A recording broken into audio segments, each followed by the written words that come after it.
Greetings everybody, my name is the Belmont King, and Kingdom Hearts 2.8 Final Chapter Prologue is coming ever nearer.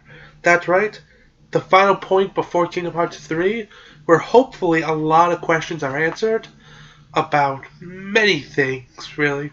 So we'll get all the information that we need before Kingdom Hearts 3 comes out, which will be the final chapter in the Xehanort saga. This isn't the end of Kingdom Hearts by any means, or of Sora, from what I understand. It's just Xehanort will no longer be the overlying villain, so to say. And so, because I'm hyped, obviously, by my shirt, who's ready to embrace the darkness. Anyways, because I'm so excited, I figured, let's do a countdown on all the Kingdom Hearts games from this point, so that newcomers who happen to come upon my videos can get a little understanding about the series, and for veterans to get all the facts down so that you know everything. So when you pick up 2.8, if you do, you can sort of have a different, hopefully, have a more better thought in your mind about the things that we've seen, things that might come to be. Now, I don't own any video recording equipment, so there'll be no video evidence of this. Most of it's going to be like a retrospective where I'm just talking over. I might throw in a couple of pictures every now and then to sort of prove a point, but it's going to be a lot of me talking about essentially the facts. Obviously, I might go into a couple of theories that I find interesting, but ultimately it'll be just information about what we know. And I'm going to start from game release, so that means I'll be going from Kingdom Hearts 1 to Chain of Memories, to Kingdom Hearts 2 to so on and so forth. So ultimately, it's not going to be a chronological order. I may do that at the end, so you can see a chronological. So once you have all the information, I can show the chronological order of the series, which means I won't be getting into the deep beginning until the end, because Unchained Key and Key are the newest ones here, and they start in the beginning of the whole series. And I think this works out at the end, because then you can sort of see how the future is shaped, and then you get to see the past, But anyways, I'm grabbing on a little bit. So I'm going to start off, like I said, it's a retrospective. So I'll be going into how I got into the series, what I thought. Most of it's going to be opinionative. I'm going to put in facts. I say facts as in what we've seen, but ultimately I may throw in an opinion of what it means. So when I say it's fact, it's not entirely fact. It's just an interpretation, which could be just, opinion. But if you don't agree with what I believe, then hey, you still have the information out there to essentially come to your own conclusion. So, without any more words, let's kick it off with Kingdom Hearts 1. So, for Kingdom Hearts 1, I'm going to be doing something a little different. I'm going to explain how I came into playing the first game. Since Kingdom Hearts 1 is where I started off, I'm going to be explaining how I got into it and why I'm such a big fan from essentially the get-go. So just for this one, I'm going to explain a little backstory on me. So the game was released September 17th of 2002. At that time I would have been 7, but I didn't get its release date. I didn't get it at launch. I got it around April of 2003. So I was 8 at the time. I remember seeing it with a couple of friends. I didn't have money at the time because I was 8. And even if I did have money, I didn't have enough to buy it then and there. So I remember asking my dad to buy it. He said okay. And bada bing bada boom, I got it. But here's the thing. I didn't actually complete Kingdom Hearts 1 when I was 8. I actually didn't complete it until I was 10. which was 2 years later. At that time, the first Kingdom Hearts game I actually completed would be the sequel, Chain of Memories, which I'll get into later. But for the longest time, I couldn't essentially beat the game because I got to a really tough boss near the end of the game, and I couldn't beat it, so eventually I just gave up. But when it started out, I really liked it because I was a fan of Final Fantasy, mostly Final Fantasy VII. I didn't play anything else. Final Fantasy VII and 10 were the games that I really liked. Yes, I may be the weird one that liked 10, but that's beyond the point. So, when the game starts out, it kind of felt nostalgic, in a way, because you got a couple of Final Fantasy characters there, and as your adventure goes on, you see a lot of iconic Disney characters. So, that's a little backstory on what I essentially found interesting about the Kingdom Hearts series. So, if you're not a fan of Final Fantasy or Disney, or either or, you may not find that much appeal in it, but who knows? You might pick it up and think the gameplay is just awesome. So now let's get into the story. We start our journey with our main character named Sora falling into his heart, which is later revealed to be, shocker, called a dive into the heart. I know, original. An entity motivates Sora and he fights a shadow known as a dark side. It happens. Sora gets woken up by his friend Kairi, who berates him for slacking off, despite the fact she was too. What they were slacking off on was building a raft for their friend Riku, who's a douche, which will get them off the world. I won't explain why they thought it might work, but they complete it and are about to leave tomorrow when things don't go right and the world, known as Destiny Islands, is starting to be attacked by the darkness. Get ready for the word darkness to be said more than the word the. Sora then goes to find his friends when he finds Riku being engulfed by the darkness. He ends up being engulfed, and Sora acquires a weapon known as the Keyblade. This is a weapon of the heart to attack the dark beings known as the Heartless. Sora then tries to find Kairi, which is inside a cave filled with children's drawings. It's quite shitty, but they're children, so what are you going to do? This is important to remember, so keep that in mind when you listen on. She falls into his arms and disappears, and Sora flies out of the cave in a big gust, worse than a tornado actually. He then has to fight another dark side, more darkness, which ends up destroying Destiny Islands. It happens. Nobody's perfect. On another world, known as Disney Castle, Goofy, who is the head of the Royal Guard, and Donald Duck, who is the Royal Magician, are sent on a mission to find the key. So they jump into their space vehicle known as the Gummy Ship, because it's made out of gummy pieces, I guess, and heads towards the closest world, Traverse Town. We return to Sora, who wakes up in an alley in Traverse Town, probably got drunk off his ass from flying in space, by being licked by Pluto the dog. Sora is confused, but decides he must find his friends when he gets attacked by Final Fantasy VIII's Squall, Leon. Yeah, he's called Leon now because he grew up and he got tired of his angsty self. Doesn't matter. So the two fight, and Sora gets defeated by Leon, and is instructed by him and Yuffie, when he eventually wakes up from his coma, from Final Fantasy VII, about the Keyblade and why it is so important. Yeah, it apparently chose him because of his heart, and yeah, I'll get explained later.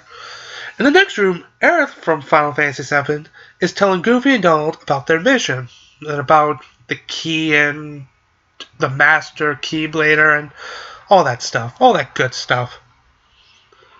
As Traverse Town gets attacked by the darkness, everyone gets a move on to save the town.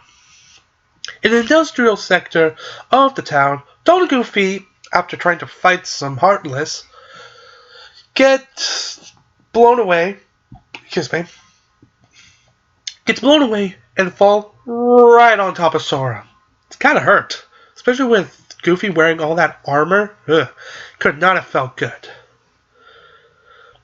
And so, eventually they decide that, Donald and Goofy had found the key, which ended up being Sora's Keyblade.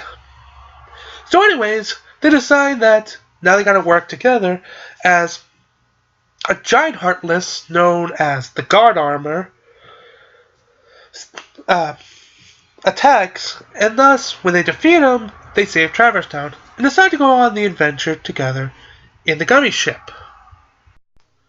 As they're leaving, we see from a different point of view that the villains from the Disney series, well at least some of them, are looking over Sora, Donald, and Goofy as they're leaving Traverse Town and scheming how they're about to beat him and have darkness pretty much conquer.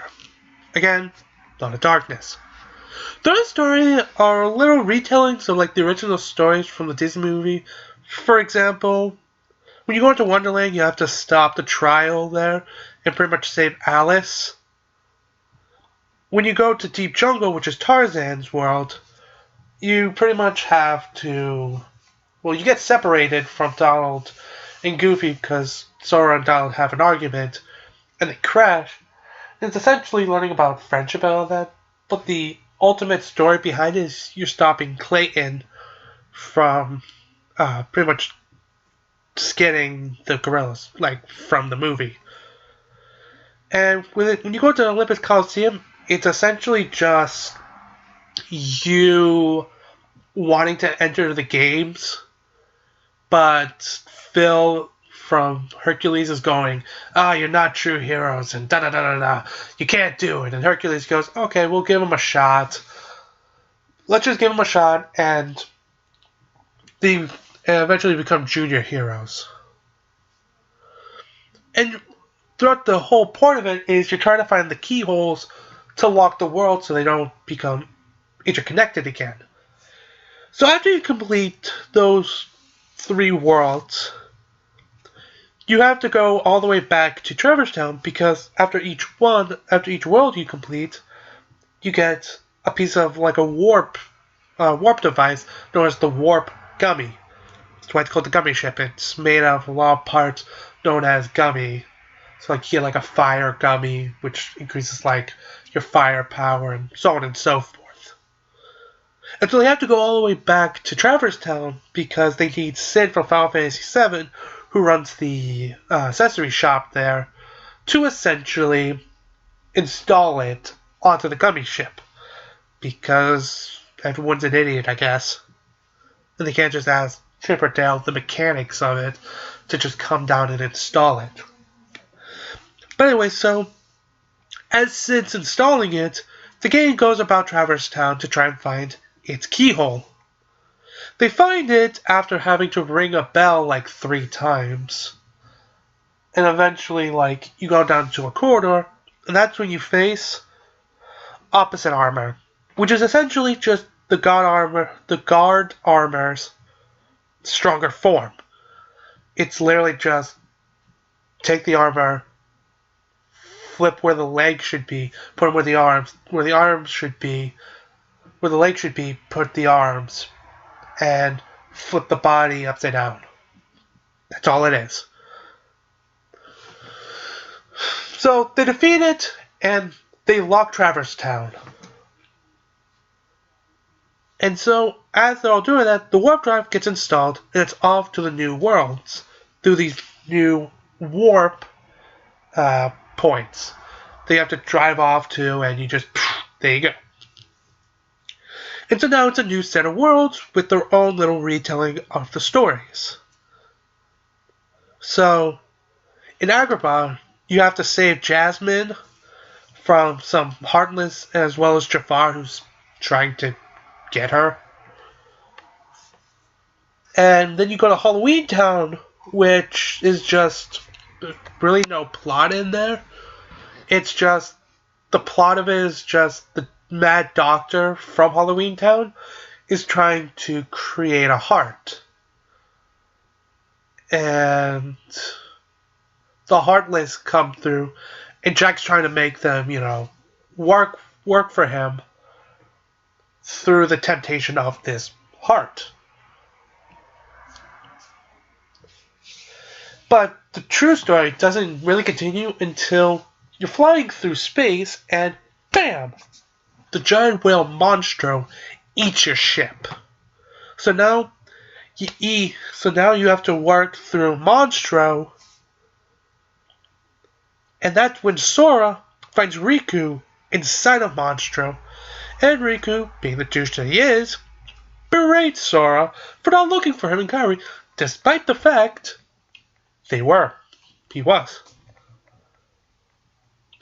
Anyways, so after he accuses Sora of pretty much replacing Riku and Kairi with Donald and Goofy, he essentially kidnaps Pinocchio, and Sora has to go and save him.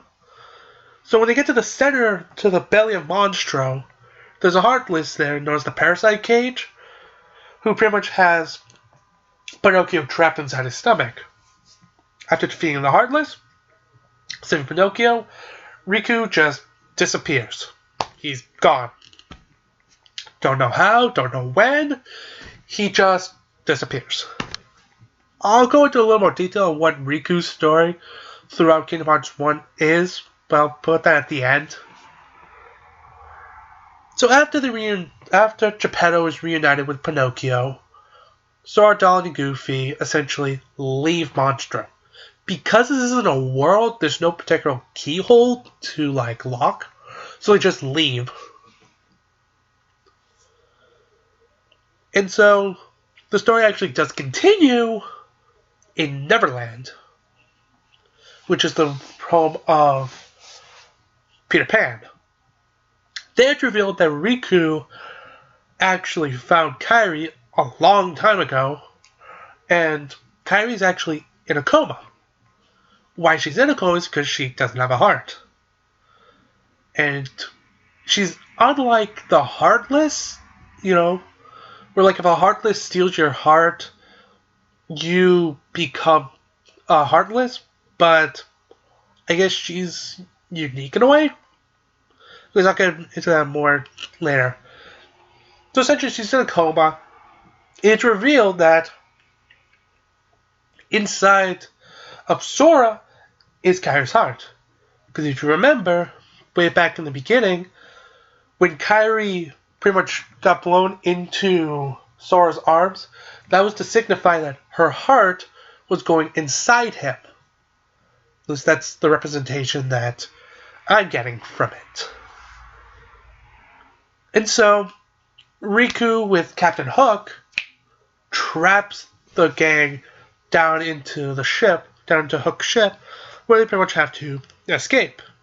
After escaping with Peter Pan's help, they go up and fight Hook, ultimately defeating him. They take Hook's ship, go all the way back to England, where Big Ben is, and that's where the keyhole is. They lock it, and it's onward to the second to last world in the game, Hollow Bastion. So, Hollow Bastion is not technically a Disney world, but it has some significance in Kingdom Hearts 1 for many reasons. One, it has, for whatever reason, Beast is there. When you first come through, you found Beast there. Just sort of being like, give Belle back! Give Belle back! I'm gonna save Belle! But after meeting him, you essentially run to Riku again, who just jacks your Keyblade. And because of that, Donald and Goofy just leave Sora, because, well, their orders were to follow the key, which was his Keyblade. So they just ditch Sora and start following Riku, which Riku goes, see how weak your bonds are? Essentially. So, Sora gets a wooden sword that you get way back in the beginning of the game, and like in the beginning of the game, the wooden sword does nothing to the Heartless. So essentially, you team up with Beast, who is trying to find Belle, who's in the castle. And now Beast is the only person that can defeat them. But Beast ultimately sees Belle like off in a corridor and just runs after her. He's not here for Sora to help Sora. He's not Sora's friend. He's here to find Belle.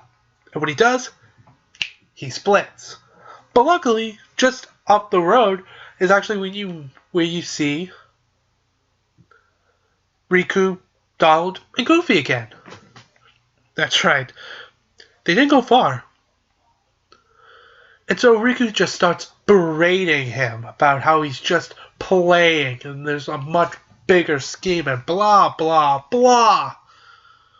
So he eventually just attacks, sends like a fireball out of the Keyblade and tries to pretty much destroy Sora. But Goofy, being the fastest thing alive, I guess, jumps in front of Sora and pretty much protects him using Goofy's shield. Afterwards, Donald also rejoins Sora, figuring that, we're friends, we should be sticking together. And through that, Sora realizes that his friends are his strength, and when he has Donald and Goofy by his side, he can take on anything. Which gives him the Keyblade back. Seeing that Riku no longer has it, no longer has the upper edge, he splits. Like any bully would, when you try to, if you fight back against a bully, they'll just run away. Because they want to feel empowered and, oh, I'm the best. But anyways, Sora and the gang pretty much run after Riku, and there's a bunch of puzzles that you have to do to get through Hollow Bastion. And eventually you get up to, a chapel. Excuse me. You get to a chapel where there's none other than Maleficent from Sleeping Beauty and Riku, with a new look and a new Keyblade. Now this Keyblade has the ability to unlock the heart, as Riku says. He says this as he shoves it right into Maleficent's chest, turning her right into her dragon form. After Sora and the gang dispatches Maleficent, Riku had left. It was starting to go to the chamber where the 7 Princesses of Heart are. Now, I'll go into more detail of what a Princess of Heart is later in the series, but for right now, there are 7 Princesses of Heart, which are Snow White, Aurora, Alice from Wonderland, Jasmine from Agrabah, Belle from Beauty and the Beast, and Cinderella. That's 6 of the 7. But it's revealed when you get to the top that Kairi is a Princess of Heart. And this new form of Riku, I shall deem Ansem Riku, because he's being controlled by a man named Ansem. So Ansem Riku essentially tells you that you need to release Kairi's heart through his Keyblade, whether he has to beat it out of you or you give it back. And of course, you're not just going to give it back without a fight. So the two fight, with Sora winning in the end, but he realizes he has to give Kairi her heart back. So he grabs Riku's Keyblade, sticks it in his own heart. The heart flies all the way back to Kairi, waking her up from her coma, and she's trying to run to save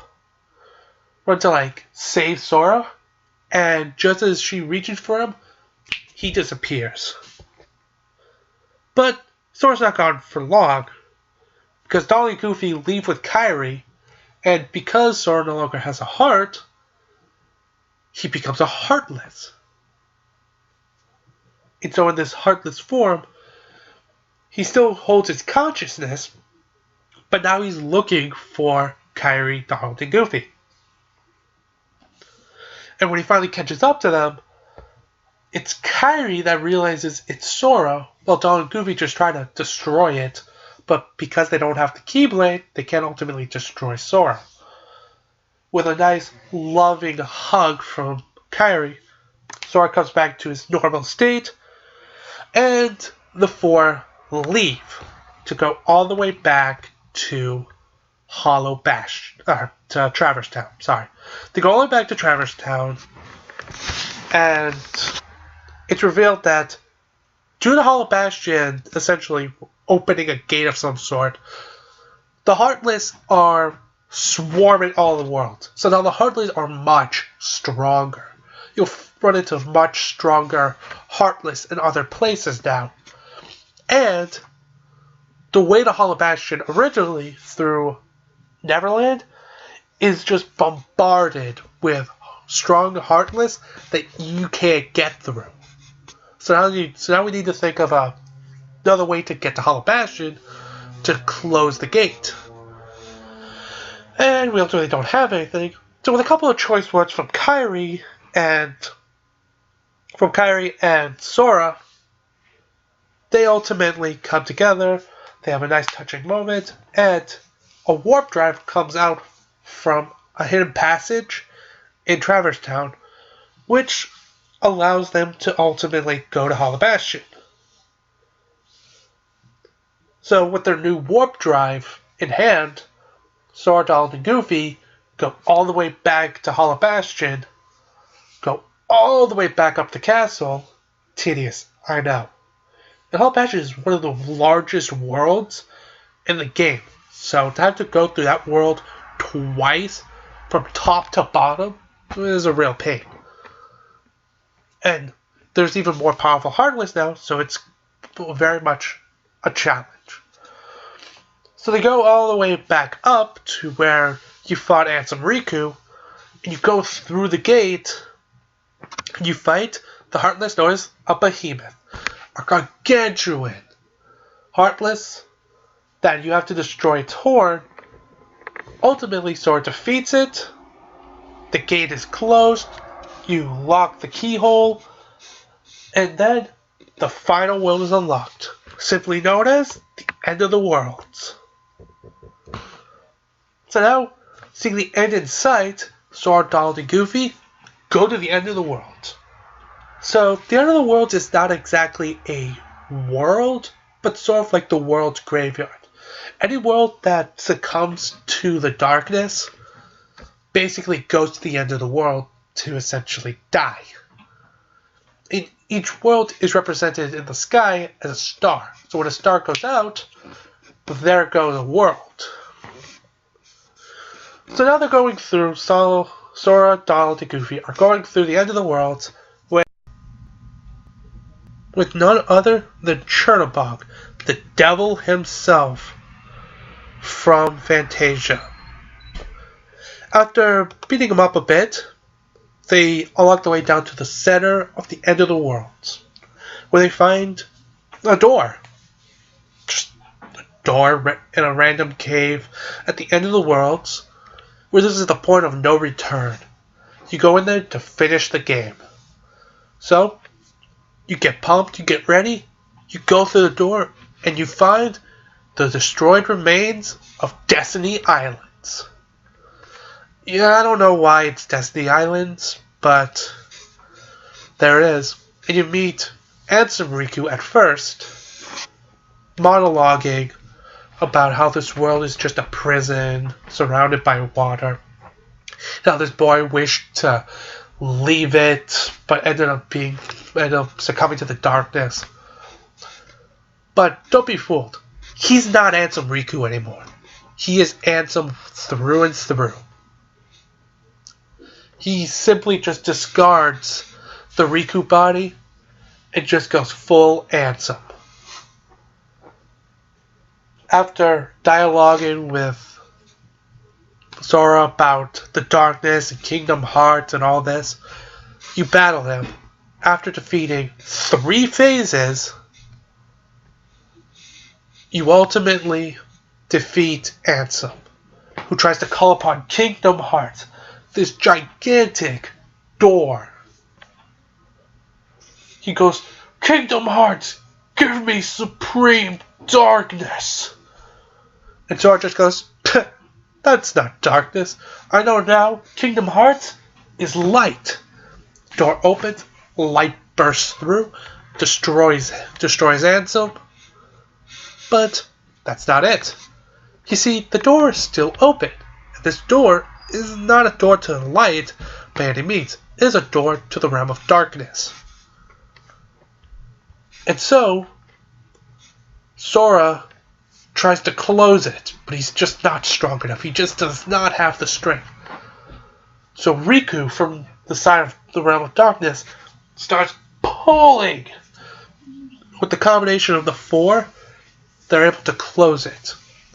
But just before it closes, we get the reveal of who the king is.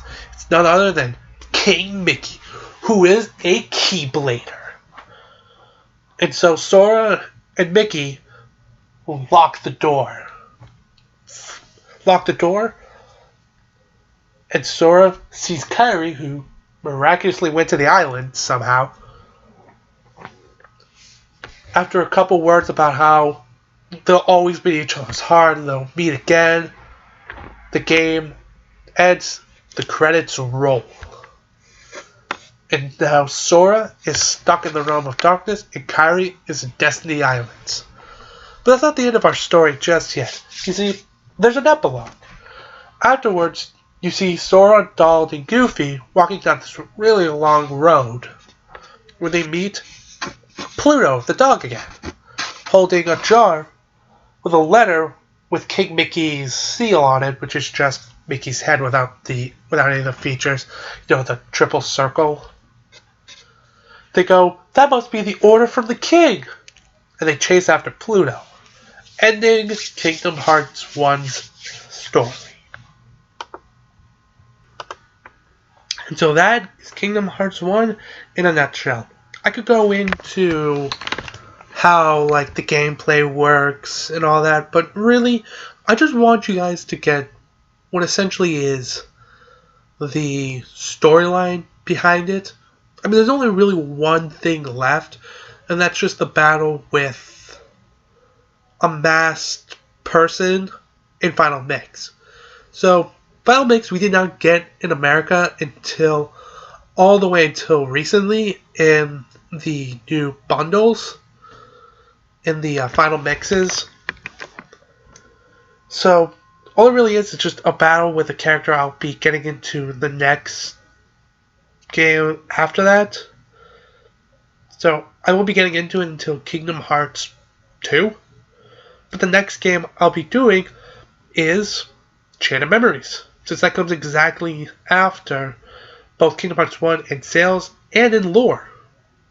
So, without further ado, I've been the Belmont King, and I'll see you in the next episode.